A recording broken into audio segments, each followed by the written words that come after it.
સુરતમાં કોંગ્રેસે બાળકોની શિષ્યવૃત્તિને લઈ વિરોધ નોંધાવ્યો હતો। ગુજરાત સરકાર દ્વારા બાળકોની શિષ્યવૃત્તિને નિયમો જાહેર કરવામાં આવ્યા છે। બાળકોને આપવામાં આવતી શિષ્યવૃત્તિ બંધ કરવામાં આવી છે। ગુજરાત બહારના વિદ્યાર્થીઓને હવે શિષ્યવૃત્તિ નહીં મળે તેવો નિયમ જાહેર કરવામાં આવતા સુરત કોંગ્રેસ સમિતિ દ્વારા ભારે વિરોધ પ્રદર્શન કરવામાં આવ્યું હતું।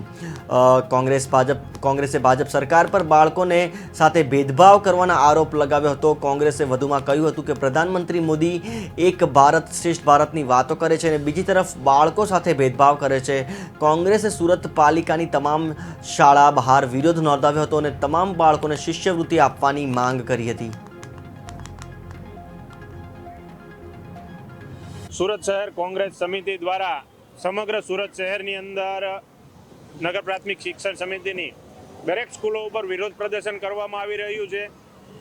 એ વિરોધ પ્રદર્શન કરવાનું કારણ કે ભારતીય જનતા પાર્ટીની સરકાર દ્વારા જે પ્રમાણે બાળકોની સાથે ભેદભાવ કરવામાં આવી રહ્યો છે, એક બાજુ એક ભારત શ્રેષ્ઠ ભારતની વાત કરે છે વડાપ્રધાન અને બીજી બાજુ ગુજરાતની અંદર જે બાળકો શિક્ષણ મેળવી રહ્યા છે ત્યાં જેનામાં ભેદભાવના, જ્ઞાતિવાદના, જાતિવાદના બીજ રોપવાનું આ સરકાર દ્વારા કામ કરવામાં આવી રહ્યું છે કે જે બાળકોને શિષ્યવૃત્તિ આપવામાં આવતી હતી અત્યાર સુધી સરકાર દ્વારા, એની અંદર આજે સરકાર દ્વારા નવો ફતવો બહાર પાડવામાં આવ્યો છે કે જે બાળક છે ભણે છે એનો વાલી જો ગુજરાતી હશે એનું પ્રૂફ આપવામાં આવશે તો જ એને શિષ્યવૃત્તિ આપવામાં આવશે।